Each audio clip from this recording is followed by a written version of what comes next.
All right. So my podcast tonight is with Bret Figura, and I'm glad you came out, man. I listened to some of your music. I dug it. I really like anything that's out of the ordinary. It got like a style to it, especially like rockabilly. Like that stuff's super cool. I mean, like it has a whole. I don't know. People don't know what that is. It's huge in Europe, from what I hear. And like they're driving vintage cars, and they've got the pompadours and the whole thing. And I think the biggest mainstream rockabilly would be like the Stray Cats or something like that. Would be They were huge in the 80s. Yeah, right. Brian Setzer's done his own thing for a while. Yeah, he's got the Brian Setzer Orchestra now, right? He switched to like something more. It's like jump blues. Yeah, right. But so what else would be rockabilly? Because I like it when like Tom Petty will do some rockabilly stuff every once in a while, but I wouldn't consider his music rockabilly. Right. Yeah, he's kind of an Americana rock and roll. Yeah, well, you can find him on alt stations. You can find him anywhere. Yeah, he's one of my favorites for sure. But so what else would be rock? What would someone know that was rockabilly?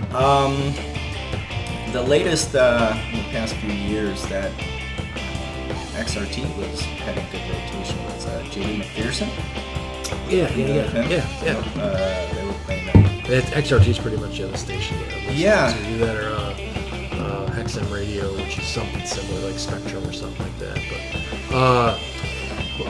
so all right, so I had your brother on, the chef up at Trails Edge, and I know your other brother Sean. I gotta get Sean on. Sean, and I think he got a little perturbed with me because I like to come at him with debunk. Like I'm a skeptic, so the conspiracy theory stuff that he digs, I like that he digs it, and I like to read about it.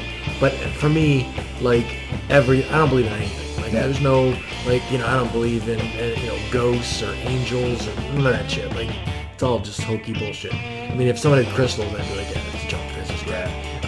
But and I'm not saying that Sean believes in any of that, but he does like a conspiracy theory here and there, and I like when someone brings a conspiracy theory that I didn't never heard of before. You know what I mean? And then go into it because they make you think or whatever. But so I gotta get Sean on. But you guys are different cats as far as that goes. You guys have I guess I kind of take free-spirited sort of thing. You're doing your own thing all the time. You guys must have been raised a different way than how were the parents? What did they do? That you guys are that's music a good and question. food and which is pretty funny because our upbringing was I would say pretty normal.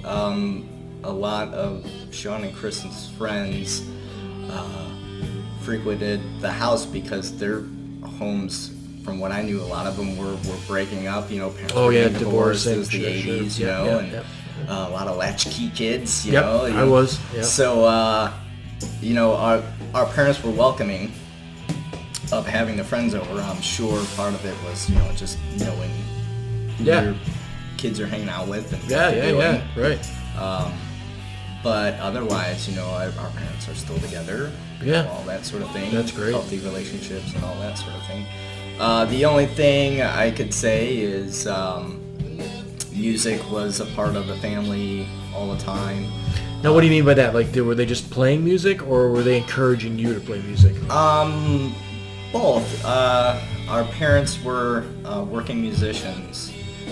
Oh, really? Yeah, they were in a wedding band together. Nice. With some other, with my dad's cousin, and some other people. But that by the time I was old enough to know about any of it, they had ceased kind of doing that. Yeah. But my older two brothers probably have more memories of that than I do. But my mom would still play guitar and sing around the house, and that's awesome. There was always music on, and all that sort of thing. So Chris, I believe, he played saxophone for a little while when he was young in grade school. Okay. Sean, if I remember correctly, had a guitar at some point. But we all very avid music appreciators, constantly seeking out new music and Sure. Listening to music all the time. Right. My mom also was really good at drawing and that sort of thing, and she encouraged us to draw. Yeah, so be super artistic. Right. Usually it's just, pass the time and stuff like that. It was never like, let's artists. Right. But it was encouraged, instead of like watching TV or, if you were bored, it was like, here's pencil and paper. Yeah, create something. Yeah, so Sean was a great artist. I started drawing really young. I was exposed to a lot of music also through my twin brothers.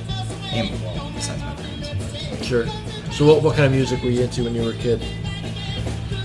Well, a lot of it was, influenced by everybody else, of course. So, like, my parents were, of course, Magic 104 was the big station. Yeah, oh my God, yeah. So early on, I heard, all that stuff. The 50s rock, bop, Yep. Town, right? All that stuff. I still like that stuff now. I don't know, music's weird now. Like, there seemed to be a little bit of time there where new stuff that was coming out wasn't that great, but there's so much good stuff, like, music-wise coming out now that, like, it's hard to drop back and listen to stuff. I mean, like, I definitely stay away from the hair band stuff, but when I hear it, I still like it. Like, I'm like, I mean, I should listen to it sometime. Go back to the first two Crew albums. Yeah, right, like all that stuff. I mean, and then the times that I had with friends and stuff going up to Alpine Valley or, Sure. the whatever it is now, the Twitter Center or whatever. But,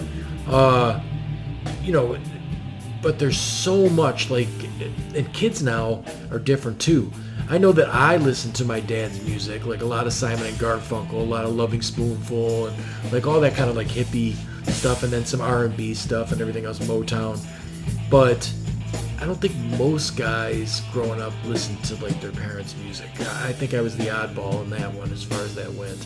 My dad was like, there was always music. I mean, we didn't have much, growing up in the square, but we did have a stereo, and, he had a big record collection and stuff like that. But, but nowadays, like, my sons will listen to anything at all. And nowadays it's a lot different too. Much easier. Like, your stuff I was listening to is on SoundCloud. And, like, that's a terrific way. Almost anybody can get in there and just make some sounds. And, I mean, there's some really abstract stuff on there if you look for it. But, so growing up, then you were obviously high school band stuff and everything else with all that drumline. Was that what it was? Yeah. So probably starting about the 4th grade, I got interested in drums and wanting to play. And I remember about that time trying out for the grade school band. Of course, I wanted to play drums, and I got. they mark me down. Usually they have you do a little tryout, right? And then they mark you down for what instrument they want you to play. Yeah. At least they did back then. And they marked me down for clarinet or some woodwind instrument. I'm like, I don't want to do that. So I was kind of soured by the whole band experience early on. And then it came high school, and one of my friends, his name's Kevin Krause. Shout out to there Kevin. You go. Had really at that point. I had been playing just drum set by myself without instruction for a couple of years in junior high. And he really encouraged me to try out for the Lincoln Way drum line. I didn't know how to read music. I didn't know anything. And did they... So, I mean, if you're in the... I was never in the band, high school band. Yeah. If you're in the high school band, do they teach you, how to read music and stuff like that? Is that part of being in the high school band? Because everyone learns music different, right? Like, you watch Ray, the Ray Charles movie, and that guy just pretty much learned it, by ear or whatever. Obviously, he couldn't see, but... So, he wasn't reading music the way that somebody that can see would. Right. But, so is that part of it? That's... Well, a lot of the kids that were in it already knew how to read. They were already experienced either in grade school band and had learned that route, or were getting private lessons and, were already kind of learning there. So a lot of the kids that were there, so what I walked into was what they called it was like a spring training thing. So what they would do, our instructor, his name was Mark Josher, at the time, he would put plywood on the chairs, and the rest of these sheets of plywood. There'd be these long desks, essentially, of plywood, and he'd have these music exercises, these drum exercises, in this book that he put together, which I still have.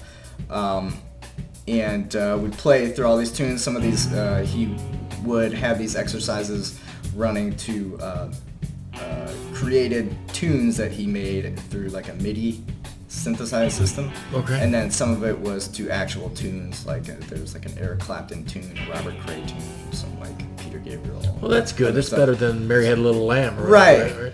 But it was super effective because I didn't know how to read. There was something to play along to. Right. And then I could actually like watch the other kids and figure out the sticking and the patterns and stuff like that. Yeah. And probably one of the first weeks or two there, he realized I didn't know how to read or whatever. I told him I don't know what, but he tore out the cover of sheet music like staff book that had the whole breakdown of the notes. It was like, here, learn this basically. Okay. And they had the breakdown of the counts of each note and the rests and all that. So I mean, drums, that's a little different, right? You're not like, in a key or in a right. Or you're not like trying to harmonize or something like that. You're just keeping time, sort of thing, right? Right. It's like you and the bass player are the guys, the rhythm section of the band, right? As far as that goes, or yeah. The way the drum line breaks down is you have your snare drums, tenors, which are called quads. Mm-hmm. They can be different.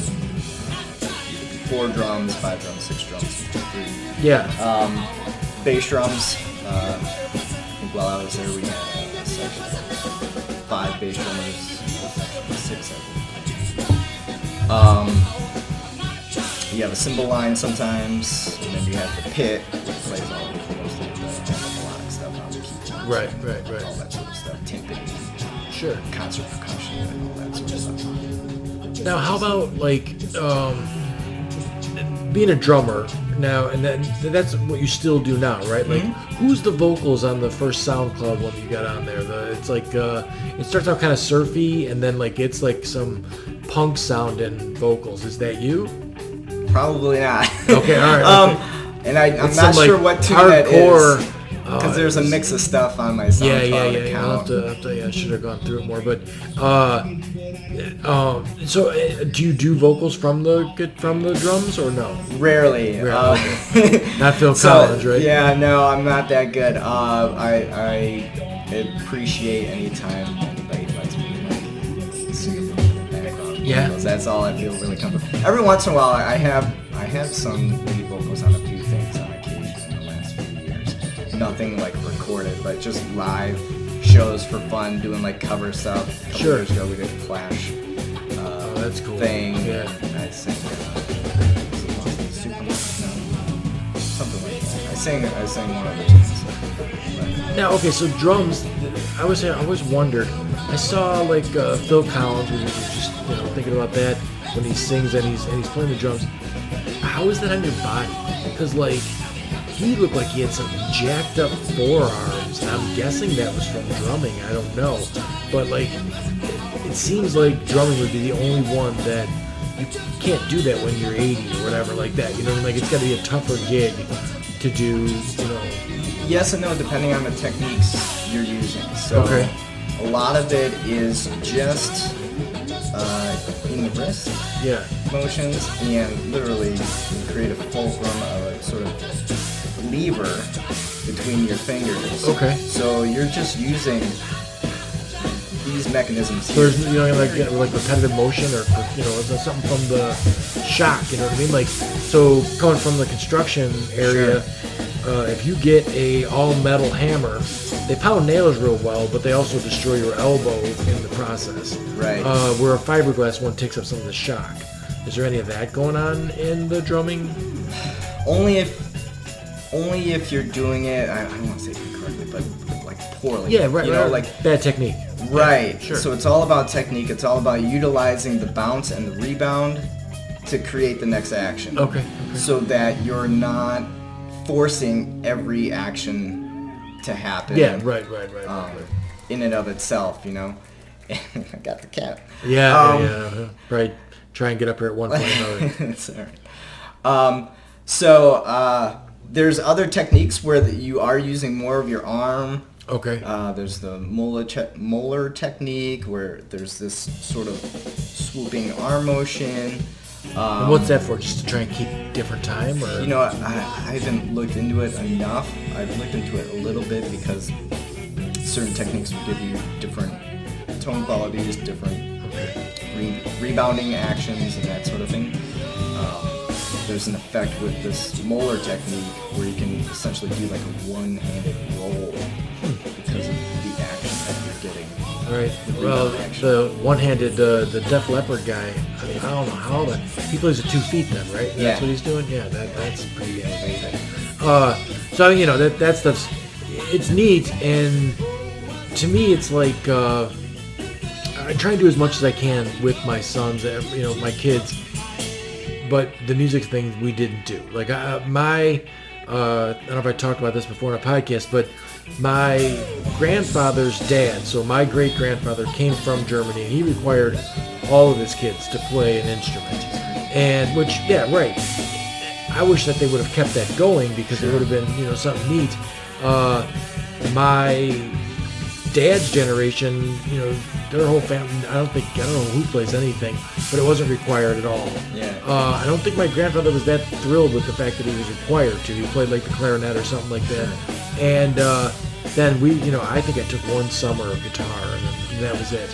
But had a couple of buddies that played drums and stuff like that. I mean, to teach, I see these videos now with these little kids. He's like an 8-year-old kid. He's like just tearing up like a Led Zeppelin song.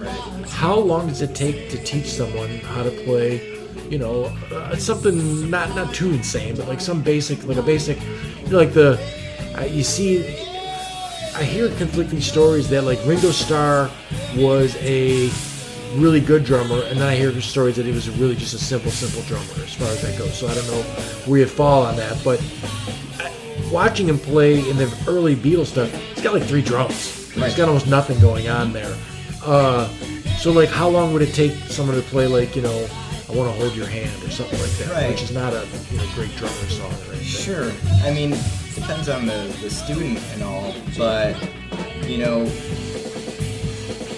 younger the better always, you know. Yeah. They're usually more open to suggestions and listening and that sort of, and they just absorb. Like, you know, I've got 3 young boys.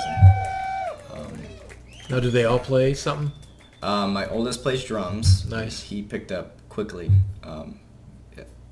Freakishly quickly. Nice. At like the age of 3, he's just kind of had a natural knack for it. My middle guy, he's taking piano lessons, and he's just turned 11. Right. And my youngest, he's 8, and at some point he shows interest in singing, so he'll probably, you know, take vocal lessons and piano. Yeah, right. I always thought piano would be like, so I took my little summer of guitar and stuff like that with Mr. Kikoan, and he was terrific. He's still playing. Is he? Yeah. No, you've seen him around? I've seen him on Facebook, but I've not seen him play. But he plays in like a Steely Dan cover band. He's an Elton John. I think a Talking Heads thing. He was a good guy who was super enthused about. Like you couldn't be around him to not be enthused about music. He's a really good music teacher. Yes, very good. So you know, how do you get marked down as a drummer? Like, you know, when you're like the evaluating thing, when someone's evaluating, because I mean, you would think like, you know, from the Muppets, Animals, the drum, right? Like, you got to be like the kid that can't sit still, or like, because everyone else is doing something kind of not super physical, where the drummer is like, you know, really going to town as far as that goes. So like, how does one? Yeah, if you were looking at your, how do you peg a drummer? Right, if you were looking at your kids and you said, all right, you're going to be the drummer, how would you end up, like, you know, working that out? For me, it wasn't obvious. I kind of just wanted to. I don't know that I was hitting stuff or like. Sure. And it came later. You know, I was in 4th grade, so I don't know. I might have been like 10. Now, once you were a drummer, you're hitting everything all the time, right? Yes. Yeah. I had a couple of friends that were, and it was like in class constantly. Yeah. I'm like, dude, like, and it's almost contagious because you want to start like trying to like do a little beat that he's Add doing. to the beat. Yeah. But so okay, so you know, you're a young guy drumming. I took my summer guitar with Mr. Keith Kellen, and I always thought, like when I got older, like as far as girls went, piano would be the kick-ass move, right? Mm-hmm. If you could sit down and play piano, that would for sure get like, you know, you in with the girl. Ladies. Yes, right. It just seemed like, and then as an adult, I went to a couple piano bars, and super cool. Like, I mean, neat stuff. I think there's not enough appreciation for music nowadays. I think people, I don't know, like have it on or something like that, and like I used to be such a music snob, like as far as like that's crap, like that, like, and I'm like, not because like, because I listened to Public Enemy, no problem, love me some Johnny Cash, so like I'm all over the place as far as style goes. It'd never be a style that would make me think it was crap. It would just be like, not even bad artists. Punk is some bad artists. Oh my god, they're terrible artists. But like, if you can just feel like they're going for something, then I got it. Like, I don't think I'd want the Suicidal Tendencies to play a recital for me, but some pretty cool like lyrics and stuff that they're saying. Just listen to a little today. Yeah. It's funny. So I mean, you know, so like, but there's junk out there that people will listen to, and I hate to like pick up my son, but they always listen to like SoundCloud stuff, and I'm like, what is this? And they're like, it's rap that they're listening to, and it's like, I'm like, all right, I've listened to 3 minutes of this song, and all I've got is like cock and balls and pussies, and like, and I'm like, hey, I think he's just saying these words to like shock you or something like that, and I'm done. Like, this is no good. So like, I mean, I don't know, like, obviously you appreciate music. I saw I guess it's like leisure suits on or something like that in the one photo that's on the Real Gone. You got like, it looks like zebra skin or something like on the lapel. Oh yeah, that's our bass player. Oh, is it? Okay. Yeah, he's got a red jacket. Whoa. Zebra skin. Mm-hmm. But to your point on the music thing, you know, I've had conversations with a few friends on this, and there's so much content out there now because there's so many platforms for people to get the material out there. So curating all the content, you don't have the curation that radio and a record label will do to seek out the artists who have something to say. Yeah, right. So anybody that has anything to say, put it out. And then we have a lot of platforms for the critique out there. Online wise, you can find all sorts of magazines. Yeah, right. Forums and that sort of thing to discuss music, but what it boils down to is there passion behind the performance? Are you selling me? Yeah. Are you sell it to me? Well, Make me a believer in what you have to say. How much of what you do though is like, and I don't want to like make it sound like there's a certain part of what you do that's got to be like, man, if we could just make a buck with this, like, cause it's got to be a way better thing to do for a living than anything else. As far as like, you know, if you're a guy working at a grocery store or playing in a band, you'd much rather make your living playing in that band. Right. So like nowadays the industry's got to be, and you came through in a time where you probably saw both. Like when we were teenagers, garage bands and stuff like that, and you get some gigs and then someone hears you and blah. Well, it's not really that way anymore. Everything's on the internet and everything is out there. And then the other thing is like the revenue stream is a completely different thing now from the way it was. I remember being late teens, early 20s, and if a band was in a commercial, they were sellouts. Right. Now you have to make money. money. I'll hear the song on a Jared's Diamond commercial before I hear it on the radio, because they sold it to the to get that, which like bands like the Black Keys and stuff, where I have tons of respect for, do all kinds of commercial work. As far as that goes. Because you can't make your money on the recording anymore. Right. That nobody's buying. I mean, people CDs, are buying, but right. They're not necessarily buying the hard copy. They're either streaming it, or maybe if you're doing some deluxe packaging or LP packaging, you could buy the vinyl. But it's kind of niche, so you're making your money doing commercial stuff. And I mean, and I'm not even an expert on this. You can other people talk about this better, but touring. Right. They gotta sell tickets. Merch, tickets, and that sort of thing. So now, you sent me a link with a bunch of stuff that you were into, and I checked it out on the different links. You got your hand in a bunch of different things, going a bunch of different directions.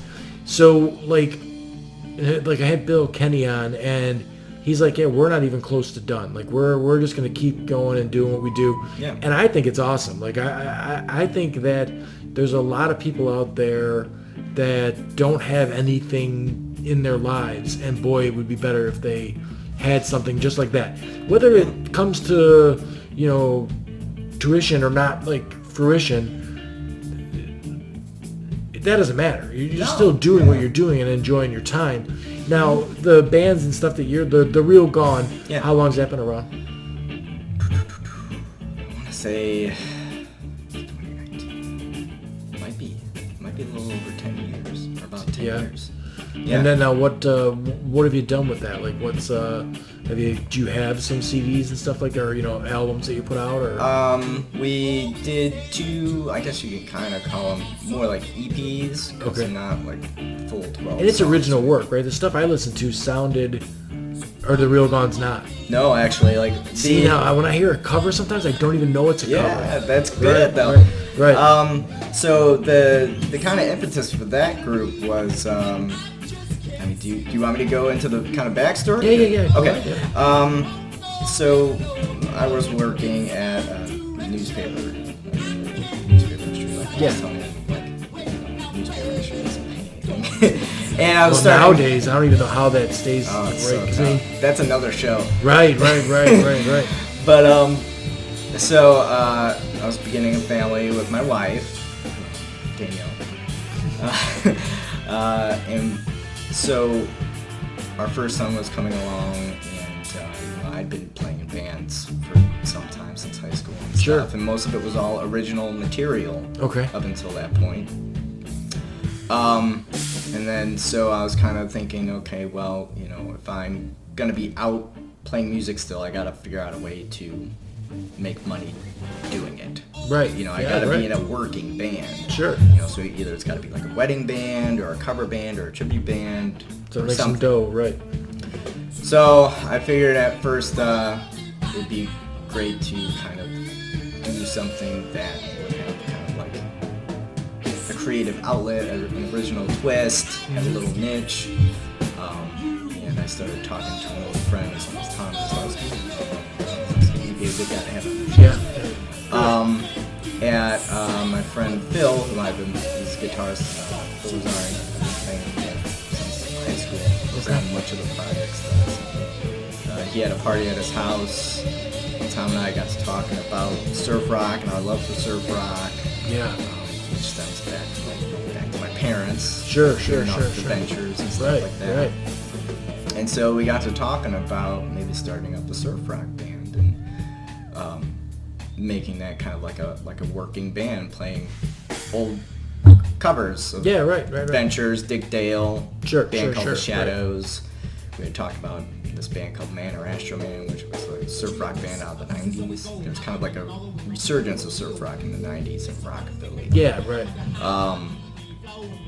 So we got that going as a 3-piece, myself, Tom Mazowski, and another fellow named Matt Schlachta. Fantastic guitarist. And then we added in my buddy Phil later on, and started gigging around doing like car shows and things like that. And soon found a niche doing events. things like that. You gotta kind of think out of the box as far as like that goes. I mean, the car show thing sounds like it would be the deal because you got the old vehicles out there and you're playing something that's kind of retro-y tunes. So we were trying to find environments that fit the band's sort of niche, that had a built-in audience that would appreciate that sort of thing. So yeah, they kind of, it worked out. Still going, and many lineup changes along the way. So now you are able to make a couple bucks. Yeah. Pulling it up. What I mean, not to get like, because not that it matters, but what does a gig play? Oh jeez, the cat. What does a gig pay? Like if you did a, like you said, a car show or something like that. What do they? Would they just throw you, I don't know, a couple $100 or? Yeah, it all depends on, the amount of time we're playing, the client's budget. Right. So there's always various negotiations that goes on depending on the event. Sometimes we got to measure, okay, is this some sort of event where we take a little bit of a loss because, they'll ask us back next year, or maybe they don't have the budget or something. So it varies from job to job, but in general, we're each looking to hopefully get $100 in there. Yeah, right. For what you're doing, you're having fun anyway. So like, exactly. Yeah, I mean, if you're making $100 extra, that's terrific. Yeah. So, okay, the Real Gone was the one that I saw, and then what else is going on? What like, and I mean, where does something like that where it's not your original music, can you like produce something that sells in a way that like with covers? Yeah, well, what we did there was, because what we're doing is we play a lot of the classic tunes by those artists at those events. And then what we do is take, like what the Ventures did at the time, which is take popular music of the time, contemporary artists, and then arrange that for surf rock. Convert it, right. So that was like our MO from the start. If he gets me too much, man, just shove him off. He'll be fine. It's all right. I'm surprised he's even here because most kids don't like me. Oh really? No, he likes everybody. Yeah, he's like my dog. So like I always dug. I dug on punk music a while, and punk they would always take regular rock songs and then turn them into a punk song as far as that went.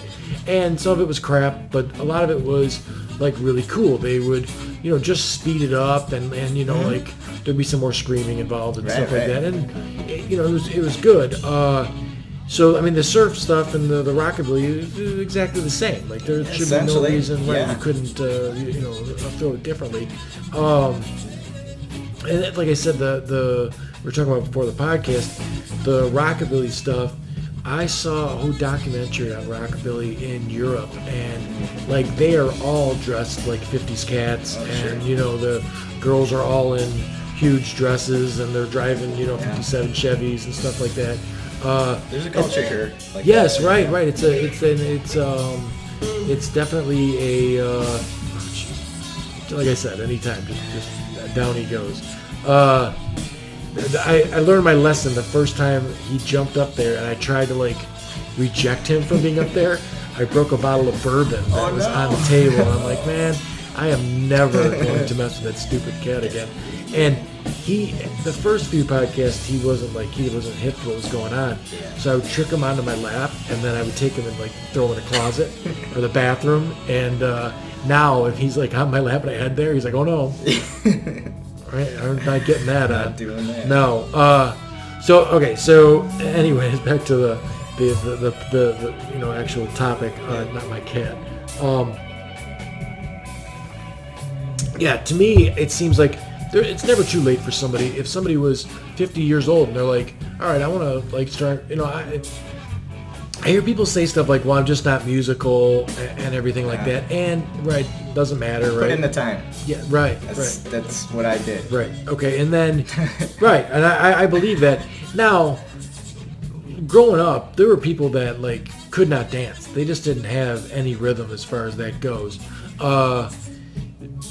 But I think that could be taught, right? Like you could, I think so, given the right teacher. Yeah, right. I mean, granted, like anything, some people are going to have a knack for certain things more than others. Or some people are just going to put in more time, or some people are going to practice the right way. Solve problems along the way. Sometimes people repeat the same mistake over and over again instead of learning from it and correcting. Sure. So all these other things like kind of factor in, I think, into all of this. So, like, I remember when I was young and practicing and putting in the hours up in my bedroom.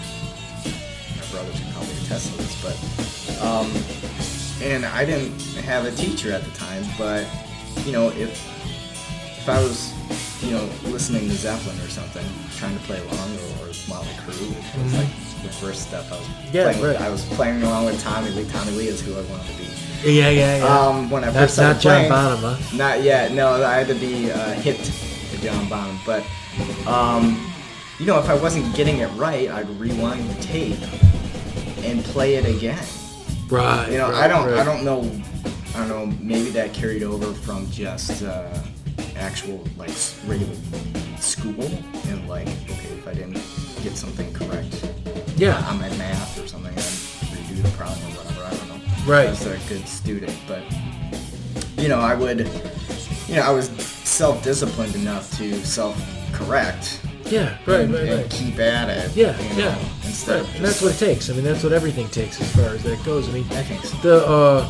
You obviously had a love for it as far as that. And I haven't seen anybody or talked to anybody ever who is in a band and didn't absolutely love it. I mean, that's one of those things that I think is easy to, I don't want to say fail at, but not be successful, but keep doing it. Yeah. As far as that goes. Like, I mean, I have family members who are, they play music in pizza places and stuff like that, and enjoy it. They're having a good time. And there's got to be enough. Do you see like a drop off with young people now? Like I had Steve Custer on, and Steve has a School of Rock kind of thing where he teaches kids how to play in bands and stuff. And I'm sure he does fine, but it seems like nowadays less kids would gravitate towards the instrument. It seems like too much work, where you could just sample stuff and you can just steal it. That opportunity's there, the technology. Yeah. But I don't know. I have friends that work at Down Home Guitars. They seem to be jam packed. That's good. Yeah. And that School of Rock, I almost took my kid there. Right. Steve, now I'm screwing this up too, and I can't remember it now. Steve's just like fine tunes, or I think he's in Shanahan. I'll have to look it up. I apologize. Yeah, he's got something that's similar to that, but he's not that. Okay. And oh God, that's gonna kill me because I had a really nice time in the podcast with him, and I'm not screw up. But look up Steve, as far as connecting me on social media, but he, he teaches guitar, and there's different instructors there for everything, and then they do the whole thing where they put a band together, and then you're in the band, which is great. It's a way, like I feel like nowadays the world's getting to be a more and more lonely place, as far as like everybody's living their lives through digital, through social media and stuff like that. My son said they went to a party like 3 months ago, and he goes, it was weird. Because I knew everybody there, but I didn't know anybody there. Sure.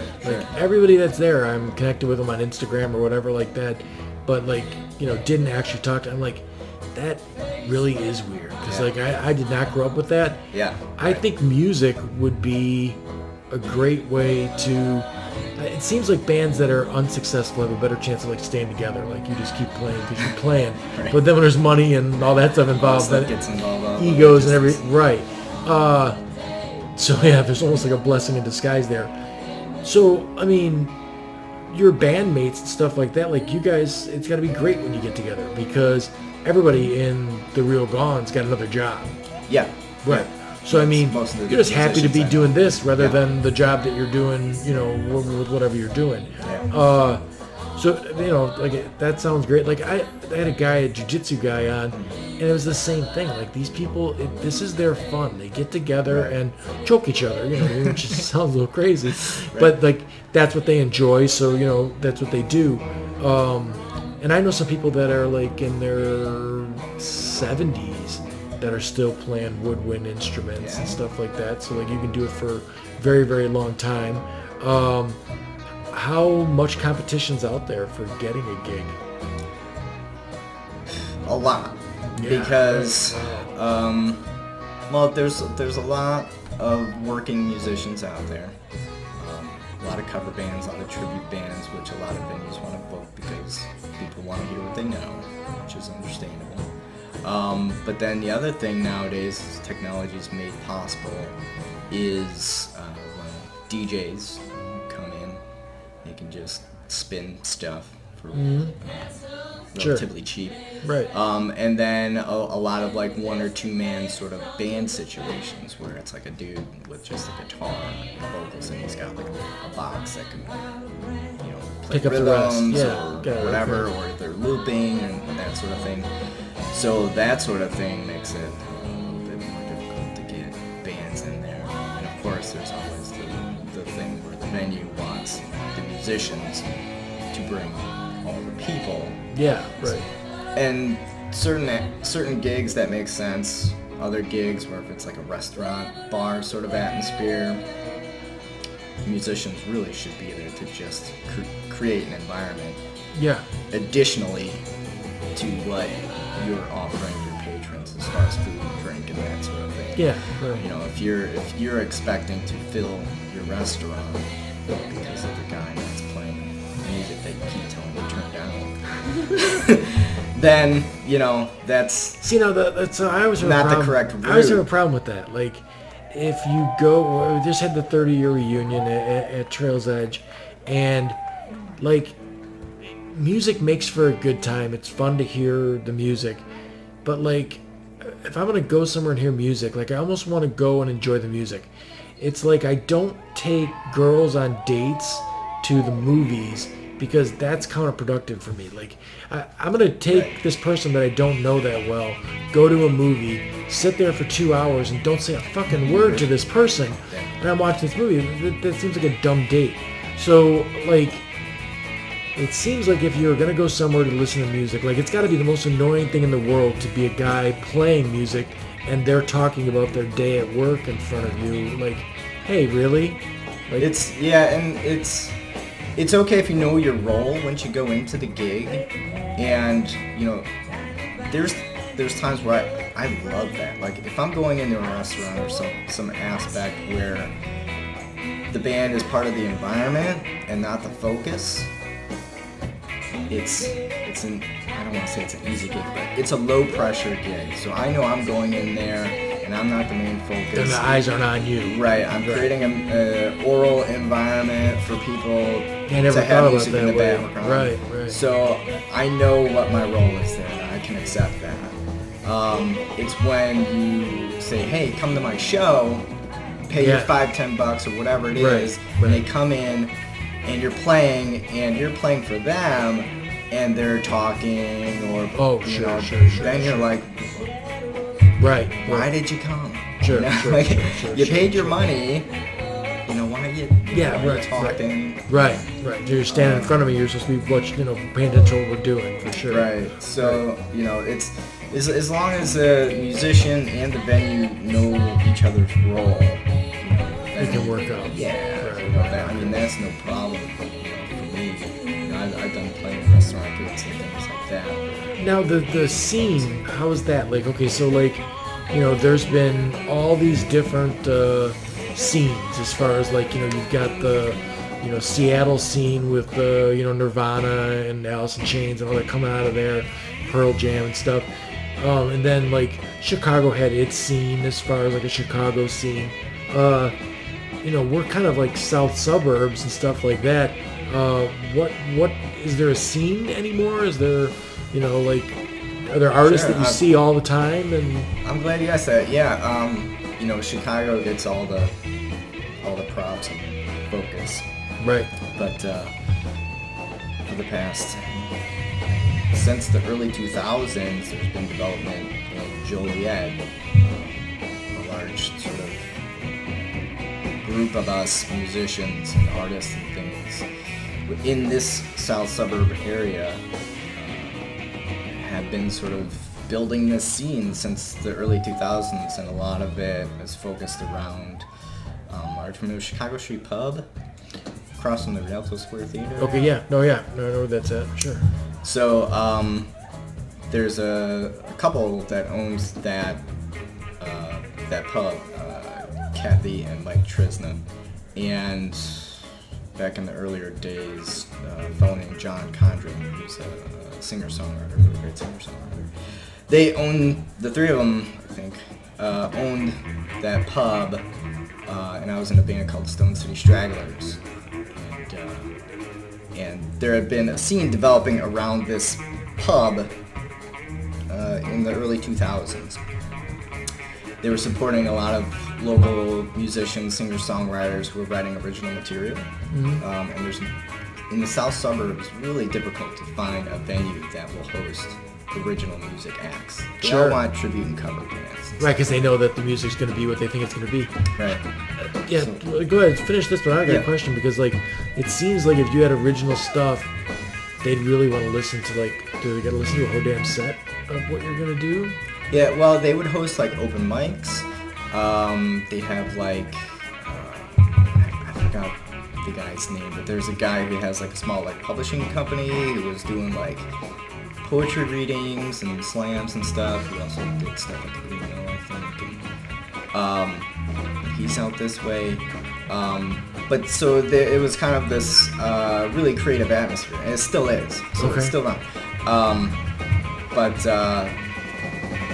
that really small hub started developing then, in a sense, just grown into like all these folks have been growing up and getting into positions where they could speak with people within Joliet's municipal control, I guess, for lack of a better term, and make things happen downtown there, where they're hosting like big events like this New Orleans North thing they have every year, and now the prison development where they're having musicians play there, and so it's really kind of expanding where a lot of these this contingent of musicians that have been playing there over the past, it's almost 2 decades now, has really grown into a scene. Now, when it's a scene like that, are they all playing something that's similar? Like, I mean, if you listen to Alice in Chains and you listen to Nirvana, it's kind of similar. There's a sound, yeah. Yeah, there's this, a lot of it is this singer-songwriter vibe. At least kind of like, now that I think about it, there's kind of like two waves that have been happening. And within the past, I don't know, 5 years or so, there's like, maybe even 10, a sort of a second wave of people, whereas at first there was a lot of the singer-songwriter, somewhat Americana sort of thing coming out of the area. Now there's a more eclectic blend of stuff. There's a place that's been having music they call the Drunken Donut. That is I gotta get out more. It's an interesting place. It's a Polish deli, bakery, liquor store by day. By night, they have music, stand-up comedy, open mic, punk acts, hardcore acts, whatever type of music. Drunken Donut. It's in Joliet. Okay. I don't know if it's on I'll look it up. Yeah, no, that sounds interesting. But so there's been a whole slew of folks coming through that sort of scene, not through Chicago Street. That's like a different eclectic thing. Some of it's cross-pollinated, and some of it doesn't. But yeah, it's been a really cool thing to see over the past. Right.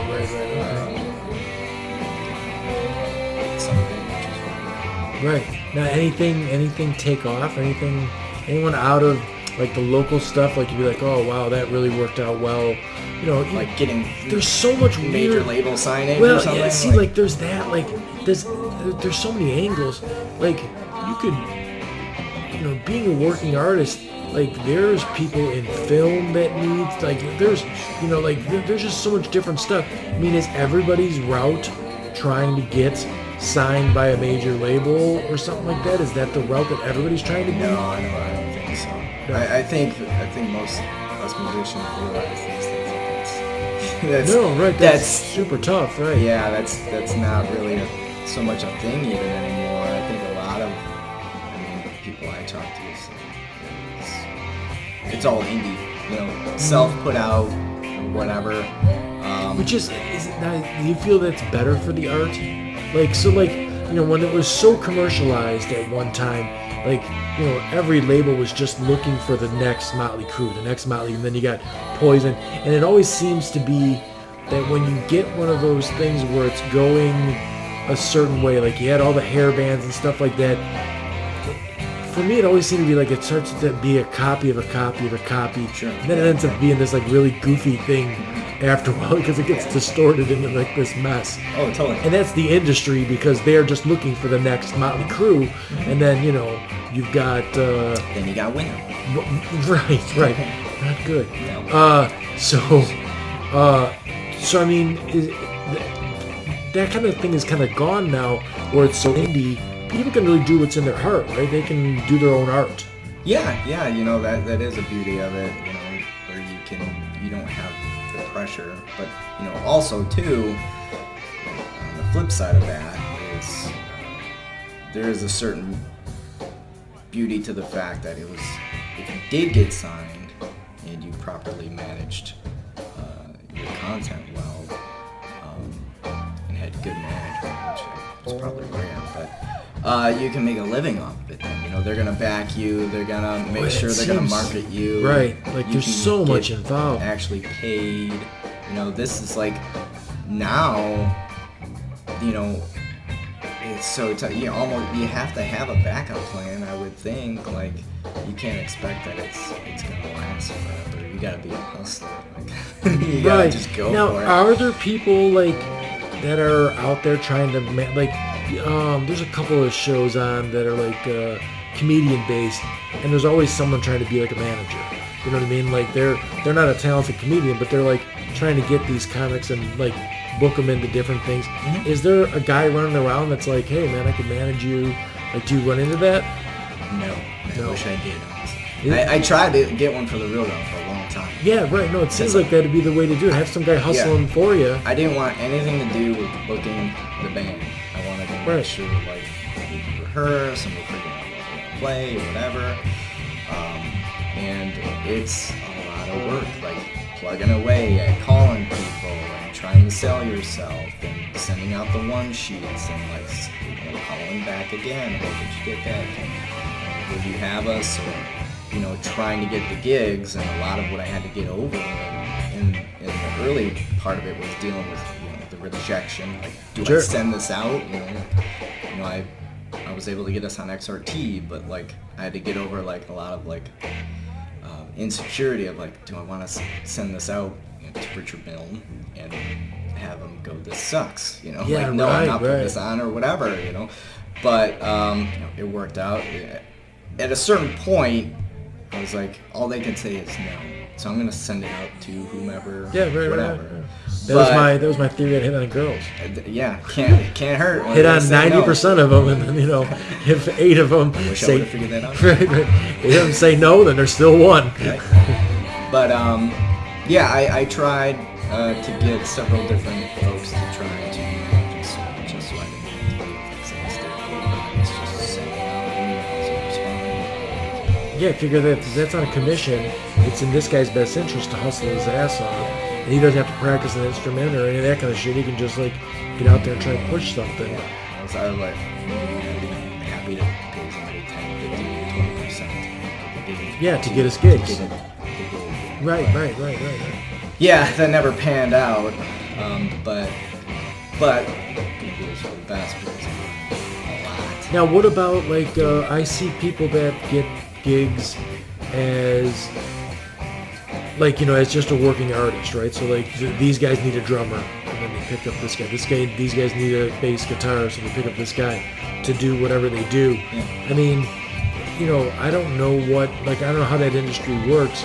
Is there, like, you know, you would think that if you were in California where there's all kinds of movie stuff going on, you'd give a better shot at like picking up something like that, right? Mm-hmm. Are there studios out in Joliet and stuff like that are putting together, like you can go in there and be a studio artist? Well, I have a friend, his name is Bill Aldridge, and I shout out to him. He owns Third City Sound in Joliet. He runs a studio there, so he records a lot of local acts. But other than that, I don't know other studios in Joliet. I'm sure there are other home studios in like the Lennox area that I've heard of. I have a couple of friends, one in particular, his name's Barrett Harvey, fantastic drummer, who was, or is, maybe he still does some, but did a lot of commercial work for actual commercials that you see on TV and stuff. And I had a conversation with him not that long ago, and he was talking about how that industry is drying up because the technology is available for singular composers, you know, to basically develop the music all themselves, so that there isn't a need to have a band of musicians come in and play the parts. They can kind of do it themselves, and I think it's the companies too don't want to pay as much. So like they have a smaller budget. Mm-hmm. You know, so I mean, how much of it like when you're like, if you were to give advice to, there's a 20-year-old you, and you're like, all right, man. So how would you guide them to, like, I tell my sons, smart people learn from their mistakes, wise people learn from other people's mistakes. So like, what would you tell them? Like, what angles would you take to get to, getting that manager and getting more gigs and doing it, making it bigger as far as that goes? Probably, yeah. Don't be afraid of the rejection early on. Yeah, right. Just try to get it out there. The go. Info out there and get the gigs out there. I'm gonna play a thing here. Sure. And this was what I was talking about. Okay, yeah, that is me on vocals. Is that? It's my. It sounded like a Figura. Yeah. I'm doing my best Tom Waits impression. Is that a Tom okay? Waits song. Okay. Is that what? Okay, all right. I like some Tom Waits stuff, and I didn't know. It's cool sounding for sure. So I'm just playing a floor tom at the front of the stage. Okay. With a microphone, and that's. Going out west where the wind blows dark. That's what I was saying. It was kind of surprising. I was like, now would you consider that's surf, right? Or is that rockabilly? I don't know how you categorize that. Tom Waits is kind of known as an Americana. Yeah. Roots. And Tom Waits has got that, he's so fucking weird, man. Yeah. Oh, yeah. I mean, eclectic's a nice word for him, but he's weird. Yeah. He had that, he had some, show that was called Fishing with Tom or something like that. And he would, take, Johnny Depp and, go on a boat and, great. They would fish and catch almost nothing the entire time. And they're on, some, sea scrag, this, beat the shit, this, you almost look at him, you're like, oh my god, they look like they could just drift out to sea and starve to death. You have to look at it. Yeah, no, it's got to be 20 years ago. And it was almost like the guest didn't know what the hell. It was kind of like Between Two Ferns sort of a thing, where the people are like, something's not right about what we're doing here. You watch any interview with him, you don't know what is real and what's not. No. He's just a fantastic storyteller. Right. And there's some stuff that I like from Tom Waits, and there's definitely some stuff that I listened to and been like, yeah, no, that's a one-time thing that I'm gonna do there. It's not for everybody. Right. But I thought that was pretty cool, and definitely the the drum and the guitar stuff it sounds really, really neat. Cool. But so and I like things that are different. Like it's like music it's so weird. There's certain songs that work as far as like listen to Magic 104 when we were kids, and it's just a basic melody, and they're singing a song, and that's all fine. Like all that like Phil Spector stuff in the beginning, and then like or Spector but then like you get into other stuff where the sounds are like just different. Like I mean I don't think people understood how insane like the Pink Floyd stuff was with The Wall and this stuff. They were using things that weren't right. They weren't instruments. They were using clocks and like cash registers and stuff like that. So like thinking outside the box like that, that's something that's wild for sure. But anyway, so I mean, you're always still chasing this elusive. We're gonna. Do you ever like? There's got to be musicians out there that have like, run across like, you're just a drummer, but you run across, or you're just a guitar guy, but you run across Amy Winehouse, and now you're on the big. Right.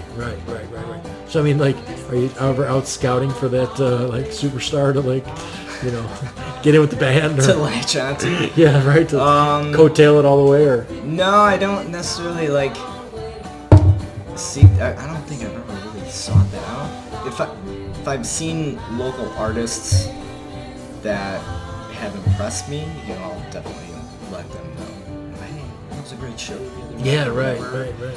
In fact, like going back to this old country band I was in, the Stone City Stragglers. Right.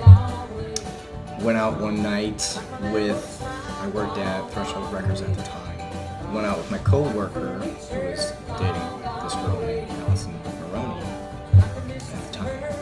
And we went to go see this band called No Clouds. This is early 2000s. Whom we knew this local band, and they were fantastic. We thought for sure they were going to get signed at some point.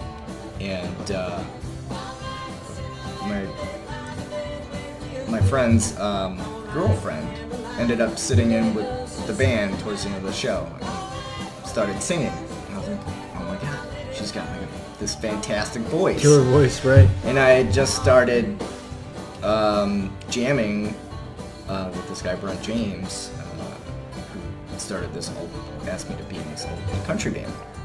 Had never been in a country band before. I didn't know anything about country, but he asked me to be in it, and I was like, sure, why not? And he was looking for a female vocalist to join the group. And so at some point after me seeing her sing and hearing, her sing, I was like, oh my god, I'll ask her. I don't know if she's interested or not. Kind of music that I asked her at some point. So yeah, she ended up being in the band, so that was really cool, and it worked out for several years. Right. And then I've been asked to be in projects, and I've sought out projects because I found them interesting or whatever. Recently, a band that I've played with, not drummed with, but have been on the same bill with, they lost their drummer, and I approached them, said, hey, there's something going on, do you guys have gigs that you need to fulfill? Yeah. Your drummer seems to have left or something. I like what you guys do. If you guys need a hand fulfilling any commitments or whatever, right. I'm happy, whatever, to help you out. So I've been jamming with them. So I don't wedge myself into anything, but if an opportunity arises and it I think you got to make yourself available. Yeah, because I think a lot of people don't necessarily know that if I'm interested or not. Right. Because I'm in several projects. They probably he's too busy. Right. Wow. Or something. Can you ever really be too busy as far as that goes? Like, I mean, I understand. You got family life and you got the other job and everything else, but it seems like every opportunity is an opportunity to. It's almost like an opportunity. It's like an invite to a party. It's like an opportunity to go have a good time. Yeah. So, and another opportunity to be creative in another fashion, with a different group of people and then see what comes up. Sometimes it materializes, sometimes it doesn't. But how is it as far as like socially? Or there's a lot of industry out there that. So I'm a real estate broker, and I genuinely, like social media works like this. If I post something and you like it, and people comment on it, well, it keeps getting recirculated, right?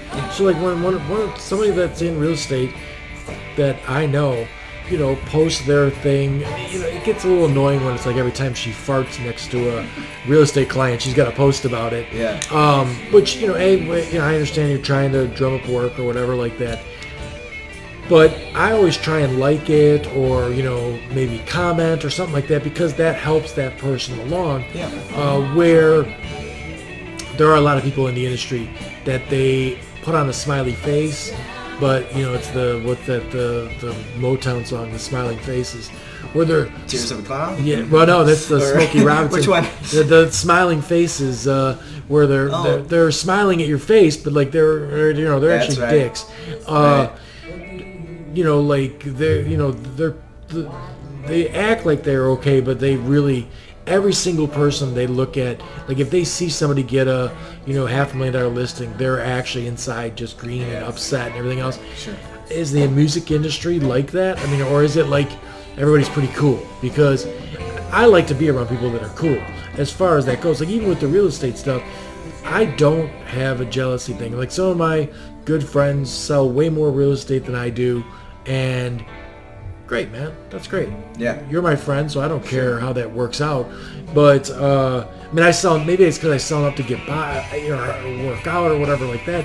But the music stuff, is there a cutthroat aspect to it as far as that goes? Because everyone's scratching to get somewhere. Sure. I mean, I'm not like in the industry so much, so I can't. No, and speak to you've that, been but really locally, cool. Right, you've been really cool though about like you've dropped all kinds of names, as far as people go here just now. So yeah, there's a local scene here that's really, I would say, friendly.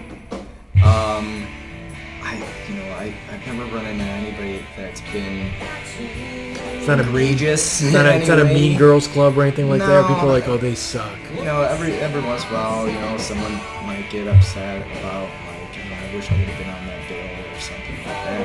Well, that's kind of normal.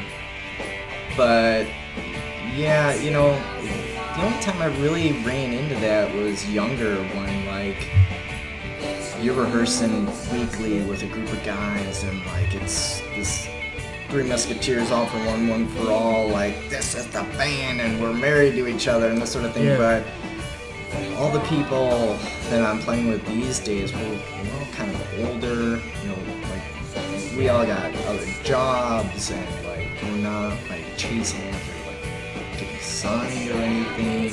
Right. So there's this kind of open relationship to I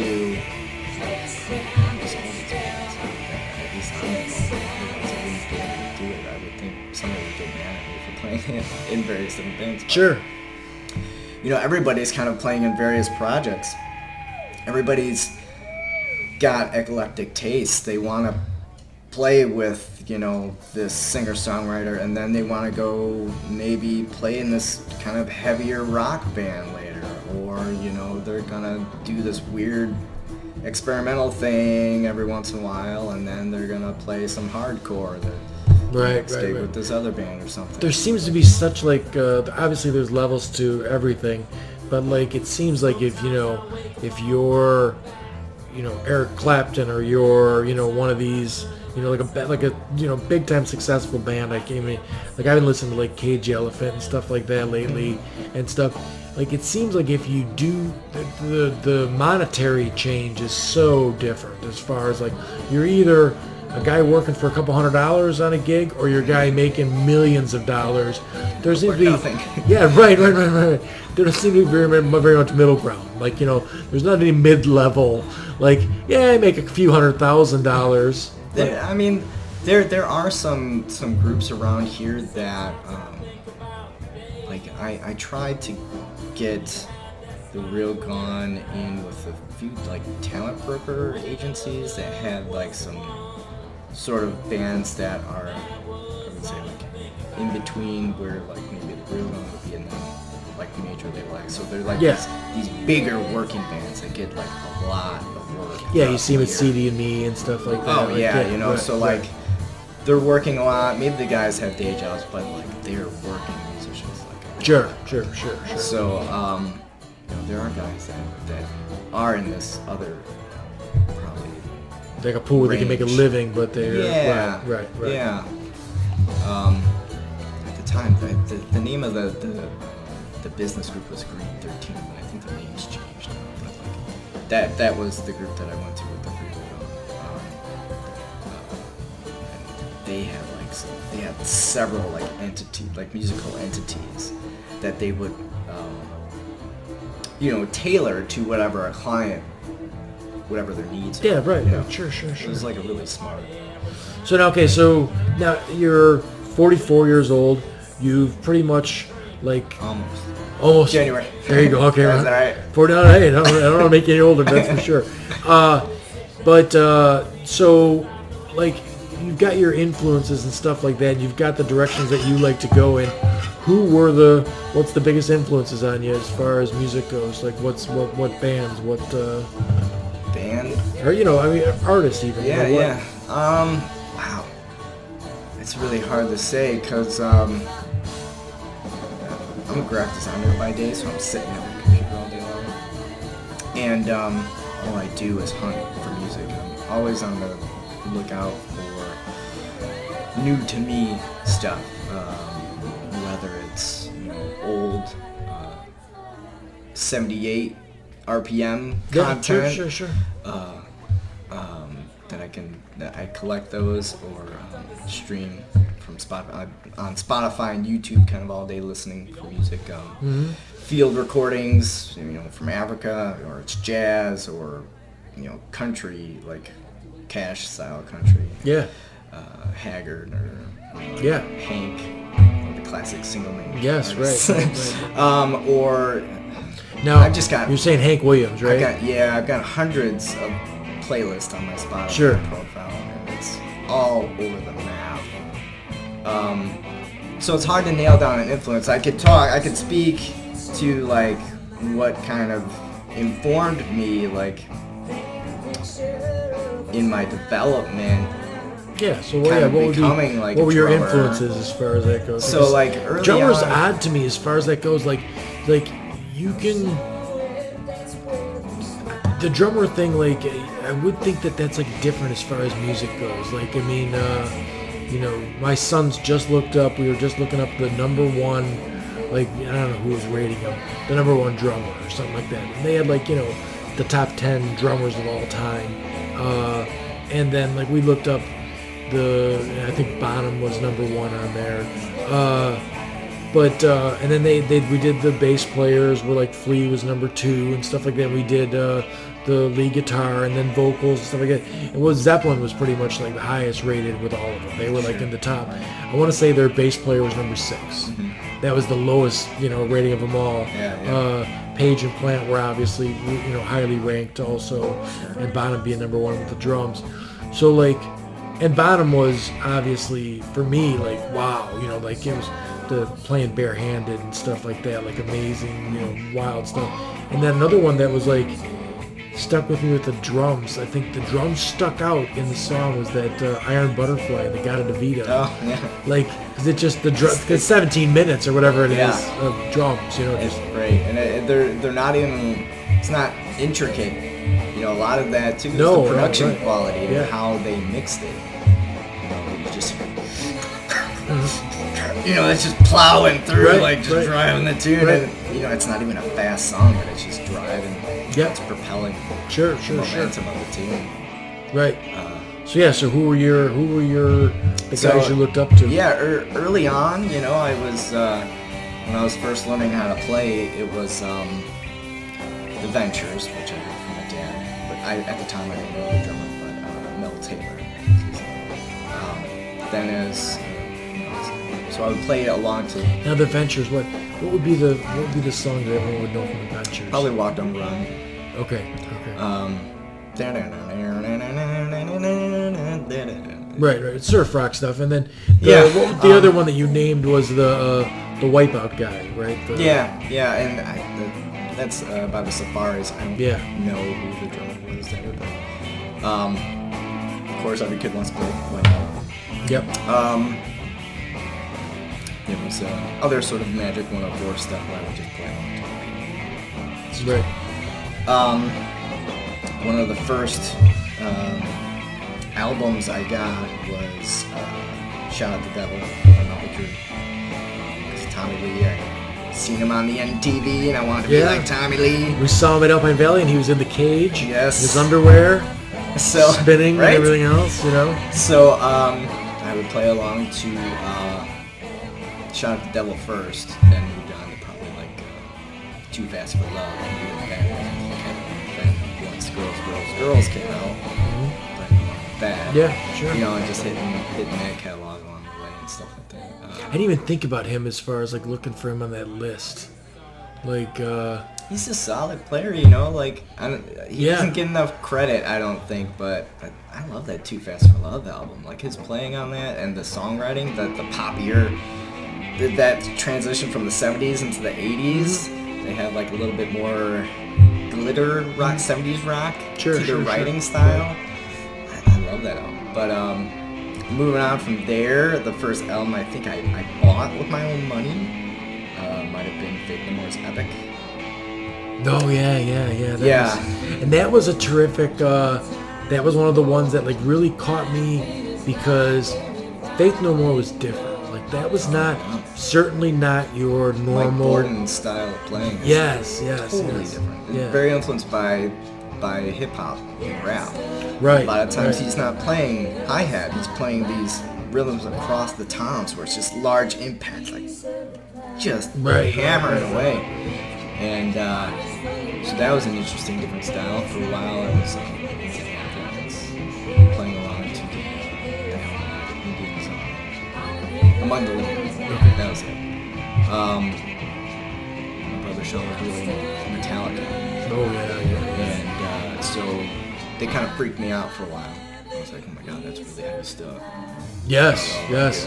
But eventually I fell into it and would play along to Kill 'Em All. And at the time I had double bass, so I would play Yeah, right.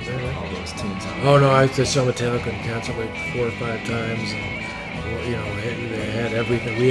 We knew every Metallica song by heart. Master of Puppets and all that stuff. That was all terrific stuff. But that's got to be Metallica was another one that when it first Kill 'Em All. When I first got that, I was like, whoa, this is totally different than.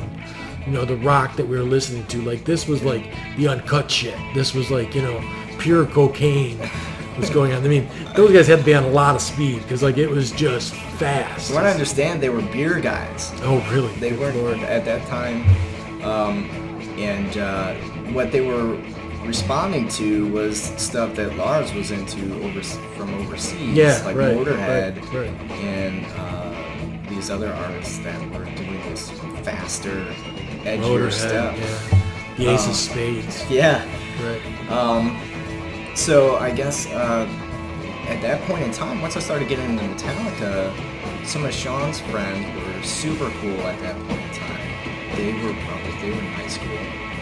I was either just beginning high school or maybe 8th grade or something like that. But it was just beginning high school. At any rate. They would come over with their guitars or bass and jam with me. They were cool enough to jam with me. Right. 3-4 years older than me. Yeah, sure. And I was this young kid. There was I don't know if you knew the Yates brothers. Yes. Mike. Yes. So Chris played guitar, Mike played bass. They come over and jam. Nice. So that helped me out a lot. I'm sure they don't know, but as a young growing musician, playing with other people is important, Sure. The communication that happens, just learning how putting together a song, even if we're playing, we would just play Sabbath and Metallica. Mm-hmm. Yeah. And then Scott's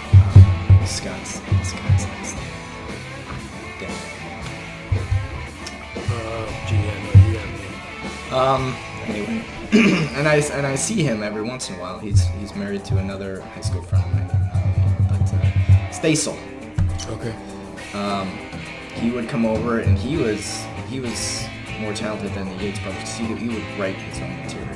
Nice. And then so like he was writing, and then like we were creating stuff, and I was really young, and I I had just been playing to like other things. Great. So that was really cool, and we recorded on tape, and like just cassette tape. He'd come over, and like he was open to my ideas, and we'd like arrange these what a good songs. use of time compared to what some Being people. on the screen. Yes, right.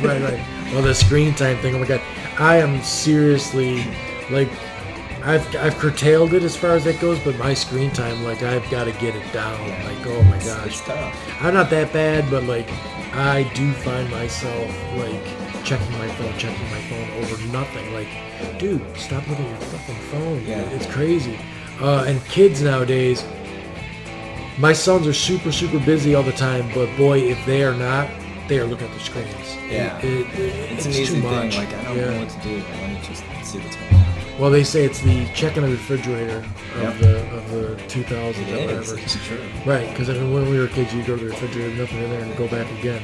But no, so those are cool stories as far as like being as a kid having that sort of outlet, and then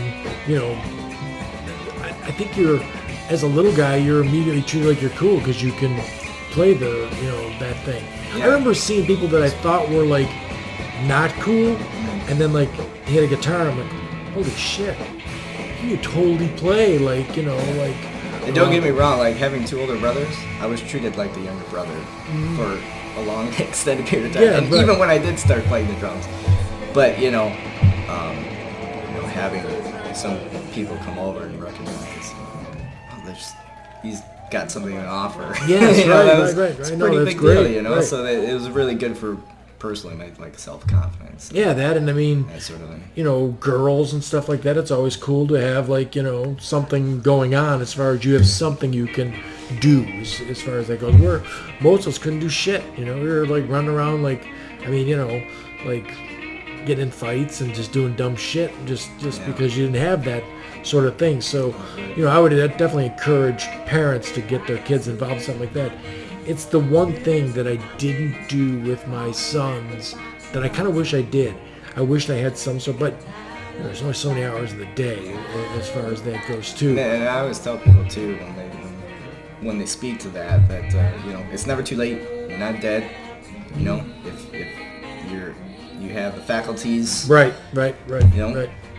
Go ahaid and do it. I started taking violin lessons when I came home from college because one of the teachers at college said I had good violin form, and nice. I'd never taken a lesson, but for one of my buddies to pass one of his courses, whatever, he had to teach a lesson, in front of the teacher for your education degree or something. And she had thought that I had played before. She had kind of accused me, in not so many words, of like being a player. And I was like, no, I'm a drummer. Like, yeah, right. And because of that, I was like, well, maybe this is something. Maybe I should do something with it. So, Now, how does that translate? Because I know, like, if a guy can play the piano, he can sort of play another instrument and stuff like that. It's just, keys and stuff like that. But like drums, it's like that doesn't translate the same, right? No, it's difficult. Right. Yeah, right. So I've tried to pick up mallet instruments before, and even though that's a percussion instrument, melodically my brain just couldn't really pick up on that in a way that other people do. And even the violin, I stopped getting lessons because of financial reasons. I still have it, but it's also very difficult just to keep up on it. Sure, I didn't put in the time, right. The drums.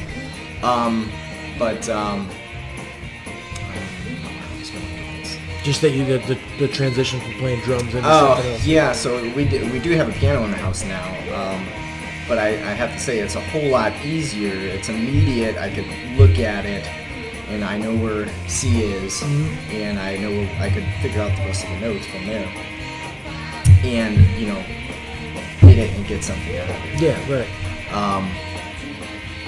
Whereas with a mallet instrument, you have to work out the technique in your hand to then strike the note, and you're limited on how many notes. But, Sure. 2 mallet technique is hard enough. 3 and 4 mallets, which some people do, Yeah. it's insane. I've tried to do it. I've heard like people like on like a xylophone or something like that, and I'm like, I have no idea what you're doing. It's almost from Mars to me as far as stuff like that goes. What sort of like the general public? Obviously you have it out there on social media and stuff like that, and that's got to be a better marketing tool than we had 20 years ago. Oh, yeah. But so if someone's listening to this and they're like, I've got a wedding coming up, I've got a thing for my work thing, and we need music there. What kind of gigs would you look for? Like, what if someone came and said, hey, you had that drummer guy on there, and he's got a band, and I was thinking, rockabilly or surf or something like that would work out good. Like, what kind of any kind of gig really would they could contact you and like? Yeah, the Real Gone, we have 3 sets worth of material. We can play like 3 1-hour sets. Okay. And that's often what we do. So we'll fill an event with music unless they only need us to do a single set. Yeah, right. But we've done birthday parties. We've done we play at tribes. We've done for years since they were Galway tribes in Franklin. Okay. So Niall over there has been a big supporter of us. Right. So someone's got the Catalina wine mixer. You can play the. So we've done all sorts of stuff, street fests, and then we've also played up in the city just for like regular rock shows at rock venues where we're just playing one set on a multiple bill sort of thing. Now, you ever see anybody like that? Like I know they made like in like I was just referring to Step Brothers where they kind of they had a Catalina wine mixer and they had like a Billy Joel. Did you ever run across a band, and I don't name them or anything like that, but that you were like, really? Like, because I mean, they were making a joke that it was only 80s Billy Joel that they were playing or whatever like that. But like, did you ever run across someone and you're like, no, that can't be a thing? Like, yeah, I probably blocked them out. But yeah, of course, there's always certain bands where you're like, why book this? There's been plenty of times where I've played in the city where what they'll often do is they'll stack the bill in hopes that it's going to draw more people. So you'll have 3, 4, 5 bands in a single night. okay. And they're hoping to just cram their venue, right? Which I understand, but at the same time, if you just had maybe 2 bands that played a little bit longer so you can actually develop a set and draw people in with a good quality set. Right. And also, only book the bands that either have something to offer quality-wise, or even if they're not quality but have a good following, and you know that from the outset. I think people would have a much better time than sitting and only hearing a half hour of a band and then moving to the next one. And then all those bands kind of get screwed because the money pot is split between how many people and how many bands, and it really kind of sucks, Yeah, man, it's got to be something too. Like, how much equipment does it take to get the Real Gone somewhere? Like, I mean, you guys like a van somebody loads up and then. Well, we all have pretty much driven separately. Yeah. To gigs just because everybody's scheduled and where everybody's situated. So unless we would play like far away and we're driving a few hours, all come there separate. Right. But most of the time, most of the gigs we've been doing have been in the burbs here for the most part. Right, it's not far. Because and also that's a lot of where we're actually being offered. There's a budget. Sure. Up in the city, they're not so much willing to pay. Right. So. Well, if anybody out there's got a gig, contact me. I'll definitely put you in contact with Bret or look for Bret on social media and stuff like that. I mean, otherwise, I don't know, we're an hour and a half in, man. Come back sometime when you got something else cooking, and we'll talk about it. Can I plug one more thing? Yeah, do it. Yeah, just because it's timely. An old friend of mine, Dan Doherty, he's a comic book artist, a graphic illustrator. He asked me to be in a project with him about, I guess, a year ago now. We just finished an album, or he wrote all the songs. Okay. So me, him, and this guy, Anthony, I will butcher his last name, so sorry, Anthony. I'm not going to try to say your last name. But just finished record that'll be coming out soon. There's a single on YouTube called Bad Ideas. The album's called Bad Ideas. Going out west where the wind blows. Yeah, I'm gonna check that out too. Yeah, and then like, what's the next gig for you? What's like, where can I go to hear you guys play? You somewhere in Joliet or something like that? Or? Right now, we don't have anything booked, unfortunately. We just finished up the last sort of bookings that we had. Dan, the Dan Doherty project played on Grand Rapids. So we can the Real Gone finished up our summer season. I know extra, baby. I'm a leader. So yeah, let me know. We're open. Yeah, let me know. Yeah, good. Good that too. Let me know, when you do, and I'll definitely try and traipse out and catch something. And I mean, there's I'm connected with 1,300 or so. I don't know how many people on social media. So, if anyone has anything, throw it our way.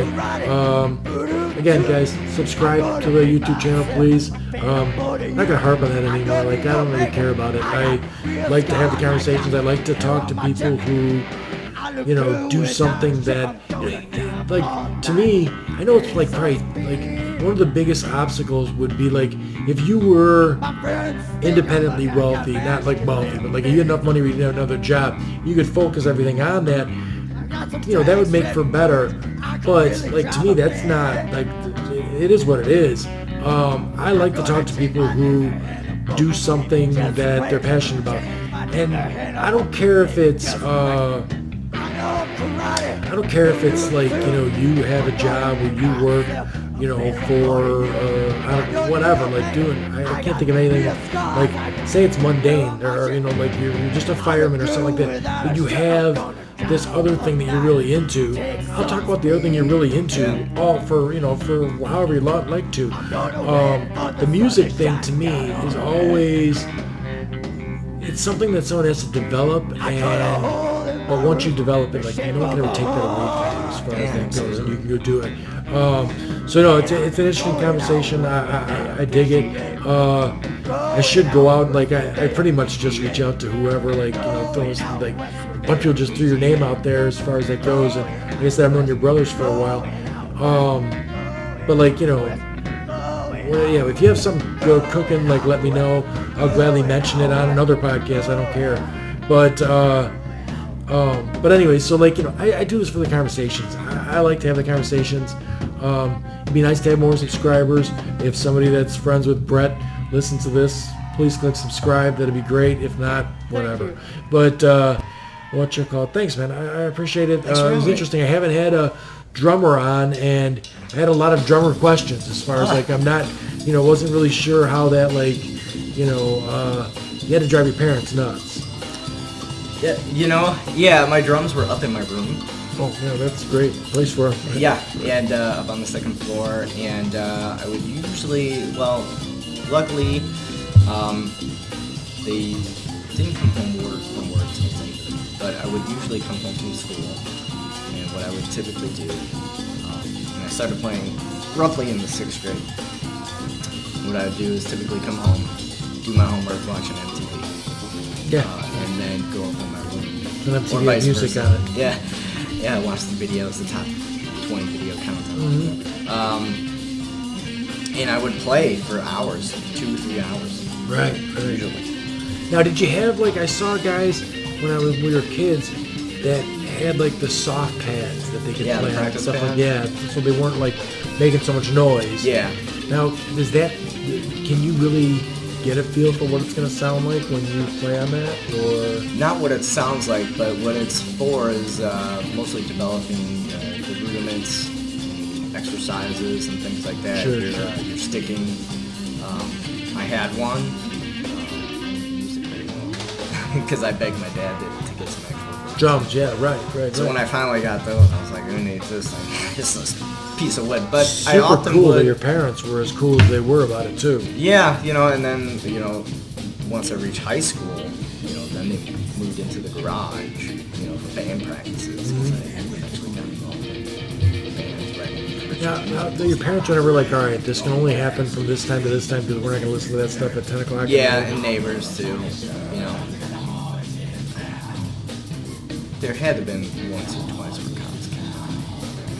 Yeah. But it was also, we had friends that would come out. It was like also a better place for us to hang out. Yeah, rather than, right. getting wasted somewhere or something. Sure. Like a bunch of kids banging out some music. A lot helped. Yeah, I know. It's super cool, man. Super cool. What you call it? Yeah, I don't have anything else. I mean, anything else that you want to talk about? As far as that goes, like, what else do you have as far as the drummer goes? If you're, like I said, the one thing I'd have is like, time goes by so fast and everything else. Like, if you could talk to a 20-year-old drummer. Yeah. Like, I would say. Besides the rejection thing, like, Well, I got great advice when I was younger. One, my dad told me to learn every style you possibly can, so that you could get called on any job possible.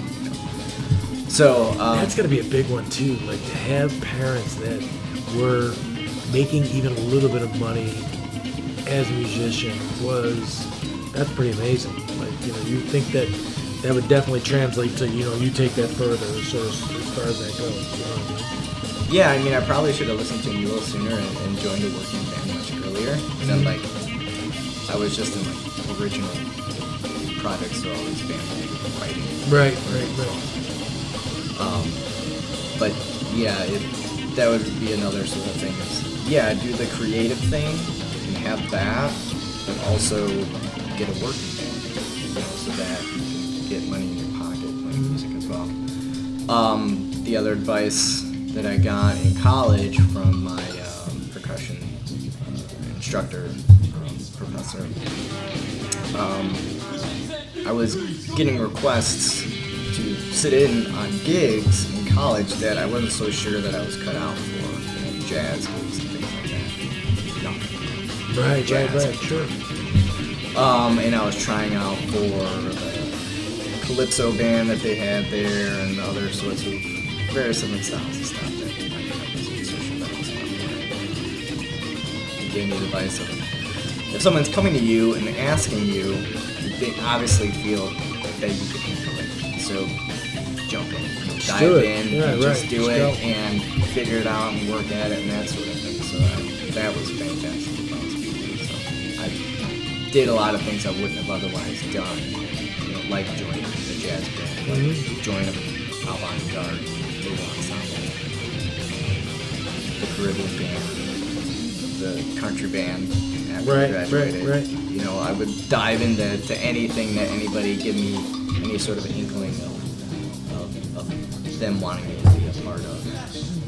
So, and that's still today. Yeah. If someone shows interest in me being a part of their project, I try to say yes. Right. Well, it's amazing what you thought was old. Like when you were, 19 years old, you thought a guy that was 30. Oh my God, you're so old.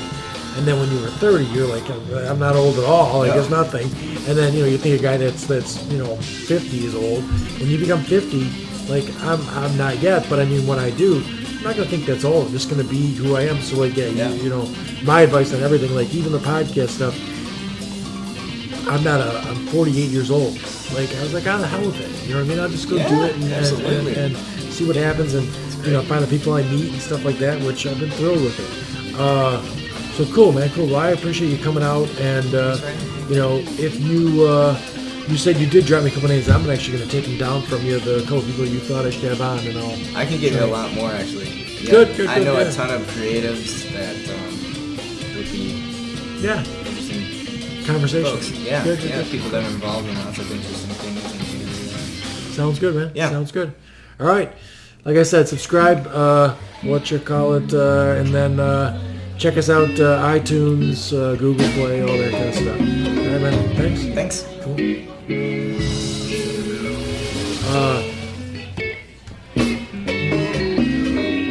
I did something to...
Peace.